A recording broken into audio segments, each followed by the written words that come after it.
Hello, everybody. My name is Sami Tallberg. It's a great honor to be part of this meeting, and it's really lovely to share my thoughts about foraging. I hope foraging is somehow something that you know, and even better if you don't. Hopefully, you get some inspiration from this, because I personally have experience, and I think we all could have similar experiences with foraging and finding the meaning of life, at least, or find some decent food with highly nutritious values, and find the peace, inner peace, outer peace, and understand what's happening on this planet. You know, it was great to hear Mirko saying about this busy and hectic business world, because what happened to me was not in that large scale, but I was still running a restaurant in London, and I was working as a head chef there. This is actually almost 20 years ago. Next spring will mark 20th birthday for my awakening for foraging. And I was running this busy lunch service in East London, and it was Thursday lunchtime. And usually we have like 100 to 120 people coming in and out within 90 minutes. You know, hectic lifestyle, as you just mentioned. There's an hour per person. And within that hour, you need to get your champagne, you need to get your boiled crab, you need to get your grilled lobster, and you need to get your sticky toffee pudding, and then swing those wines down and then get back to work to make some money. And on that miraculous Thursday lunch day, when we were prepared in the kitchen, and as I said, it was the busiest week of the day, so we were a little bit stressed, you know, we were under pressure. And usually suppliers come to the kitchen by 10 o'clock in the morning, so that we chefs expect them to bring something, and they come through the back door.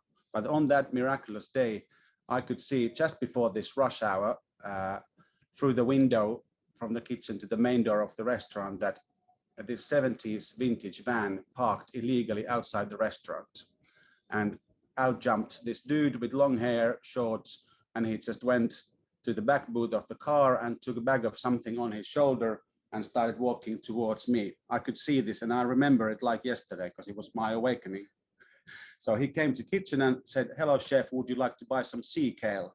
And I was blown away. Who the fuck are you? What the fuck are you doing here this time of the day? And what the heck is sea kale? So it was very, very obscure way to be introduced to wild herbs. I'm from the city, I'm from Helsinki, so I'm a city boy. And when I grew up, I moved to London, so even bigger city. So to have some wild edible plants in the kitchen was like mind-blowing for me. But somehow I sensed that this guy was carrying information that was directed to me. So I said to this dude I have never heard of, never met before, that yeah, I would be keen to have a look at it, but you came in such a busy time that you have to wait there. So he basically stood there next to kitchen pass for 90 minutes and waited for us to, you know, finish the service. And we did really well on that day, so it was lovely service. And then as soon as the service was gone, I had a look in the bag, and there was the most noble vegetable I have still ever come across with. Sea kale. It's the most noble edible plant on this planet.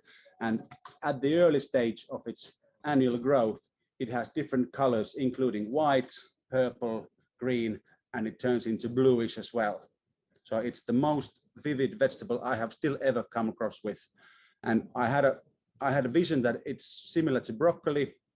Broccoli is similar to it actually, but this sea kale has also flavors like sweet and salty and highly mineral flavors and all those colors. So I just blanched it for 2 minutes in the water, drained it, put some salt and pepper on top, and as it was asparagus season, so we had some hollandaise sauce ready made.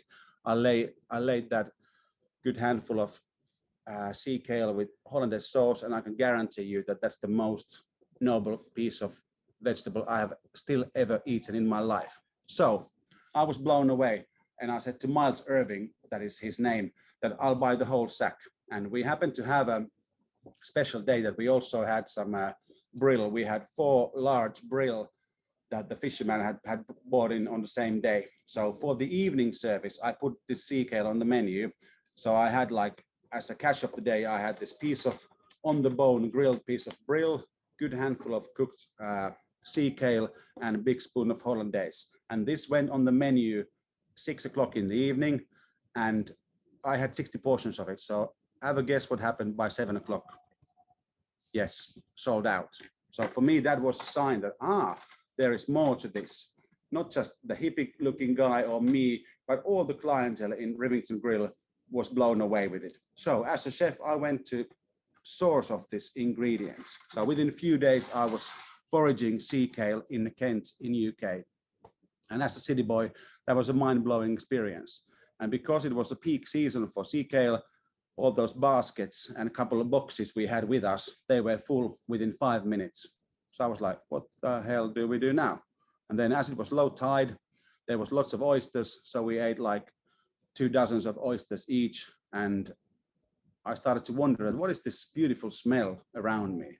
And suddenly I realized that as far as I could see, and even further I could see, the coast was covered on wild fennel. And wild fennel happens to flower as well also in May. And it has bright, beautiful yellow flowers. So when it's almost 2 meters high, this plant, and there's more than you can see around the coast and Atlantic, you know, the wind is blowing that aniseed smell in your nostrils. As a chef, I was really, really astonished and understood that there is more to this. Sea kale, oysters, and wild fennel. So we picked some wild fennel as well. And I'm also a mushroom freak. So mushrooms have always been close to my heart. So this was spring, early summer in UK. There's a great season for St. George's mushrooms. And Miles told me that he has a really good spot for these mushrooms. And that spot has never let him down. So I was really like hoping to find a good batch of St. George's. So we went into the woods, but there was 0 St. George's. So I was like, let down. But then we sat down next to this little stream. And for me, that was like an oasis. You know, we were right in the middle of nowhere. And there was this beautiful little stream and sun was shining. We sat down and I realized that just all the surroundings of this stream were beautifully covered in this like shining bright green watercress patches. And as a chef, for me at that time, watercress was the main ingredient, most inspiring salad ingredient that I could imagine. So there it was, more than I could gather. And for me, that day changed my life. And ever since, I have never looked the nature same way. And what happened to me there? It was awakening, basically. I let the information, the power of wild into me, and I've been under guidance ever since. So back to London I went, and I discovered that these wild herbs have come to my life. So I basically made a concept out of it by using always wild herbs in one of the starters, one of the main courses, one of the desserts. And then soon, years went on, I moved to Finland, and I had this disappointing moments when I was ordering salads and herbs from Finnish basic vegetable supplier for restaurant scene. And when they arrived to my kitchen, I realized that there is no soul, there is no power, there was no aura around these plants. And the person who was selling those plants didn't care about them. They were just selling them for the sake of sales. So I got disappointed, and I realized that I have no other option than go to the wild myself.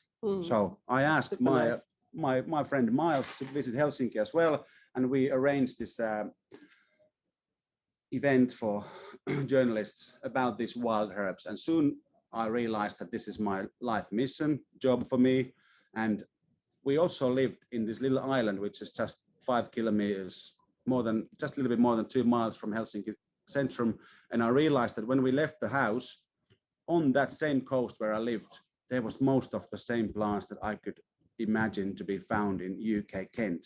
And then I dug into Finnish gastronomy a bit more and realized that if we think about this like thoroughly, all the best ingredients to be eaten in Finland, they come from wild. And we have such a long heritage of using wild ingredients. Yeah. But the connection with the nature has been lost with industrialization and maximizing the profit, and in some ways urbanization as well. So humans have lost the connection with nature, but it's something that we all have, and it's still within us, in all of us, around the globe, of course.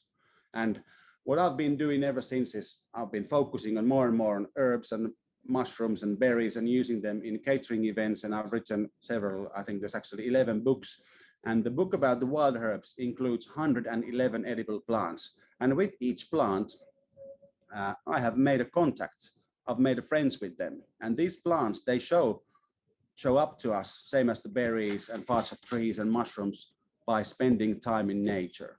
And my absolutely favorite way to go to this favorite supermarket, I'd like to call it, and also my favorite gallery, Wilderness, is to get in there first thing in the morning and see what there is for me on offer on that day. So rather than go in there and start picking and making decisions that how much I'm going to pick this, pick that, I just dive in there and see where the nature takes me.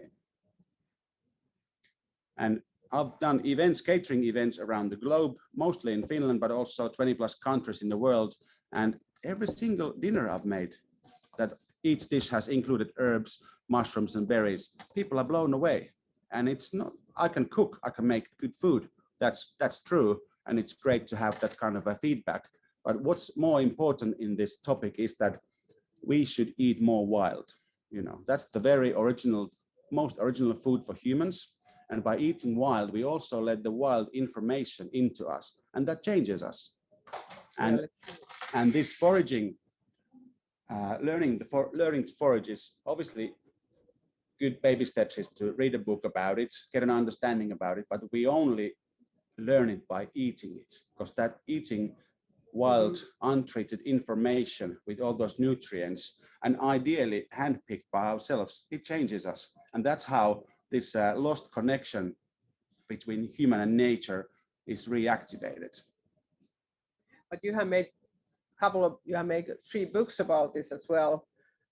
Yeah, Wild Mushroom Cookbook. This shows you 72 different species of edible mushrooms, and it also has a wide kind of selection of information about how to pair mushrooms. In this book, I introduced mushrooms as a not substitute, but as a main ingredient for food. So it's basically vegan and vegetarian food, because mushrooms have so much texture, flavor, and charisma. So they could easily be used same way as meat and fish.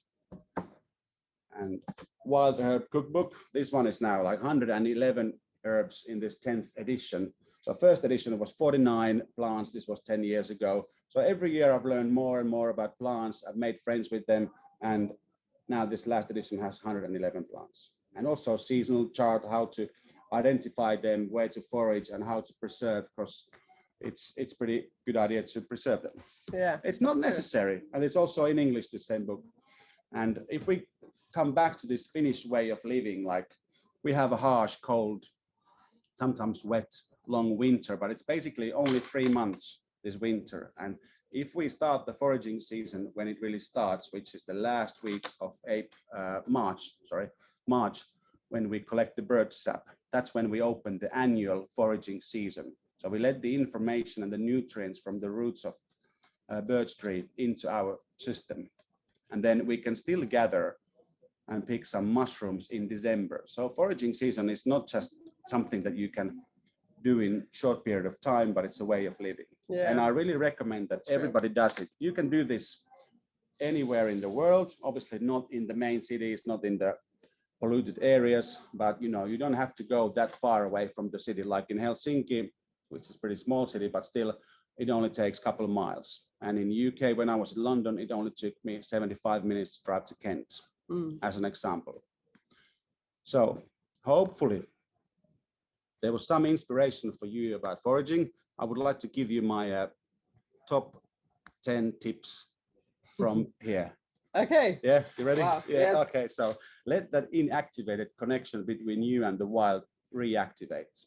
And I'm just channeling this slice of information and wild wisdom energy to you all. And this same information is awaiting you.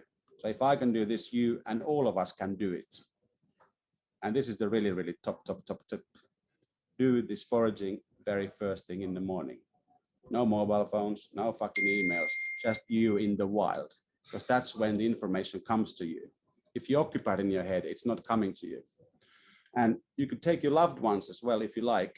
It's a great way to spend quality time together in the wild. But still, if you wish to dive deeper, go alone and go all the way. Surrender, absorb, and let that mystical power of wild take you wherever it takes you, and trust the process. Wow. Thank you, Sami. You're welcome. We lost a couple of Sami's animations.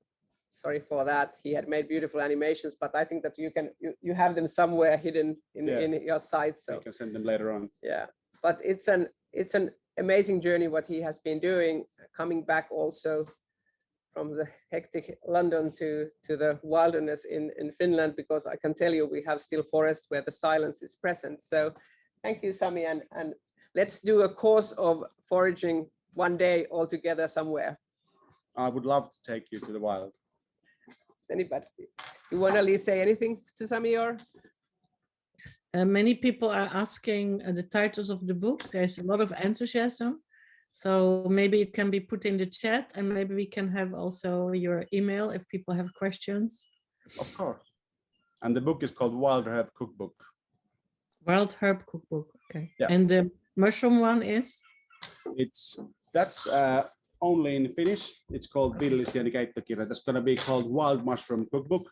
But next year there will be new edition of this, and we are aiming to get English version out as well. And most of these plants and mushrooms, they are available not worldwide as total, but very, very commonly. Mm-hmm. And also there is an introduction for an ethos about this foraging. So even that the species might be a little bit different wherever you are, you still need to read these or other similar books in order to get it started. And the mushrooms you describe, you cook them all in very different ways with other ingredients, right? Yeah, basically in this book I have like 5 different methods of cooking wild mushrooms. They're not that much different from each other, but they have different results. And most of the mushrooms, like there's a couple exceptions, like porcini you can eat raw, matsutake you can eat raw, but most of the mushrooms, they need to be eaten by, then to be cooked first, just for the digestion. Okay. But I'll tell you, this world that I'm giving you little hints of, it's absolutely wonderful.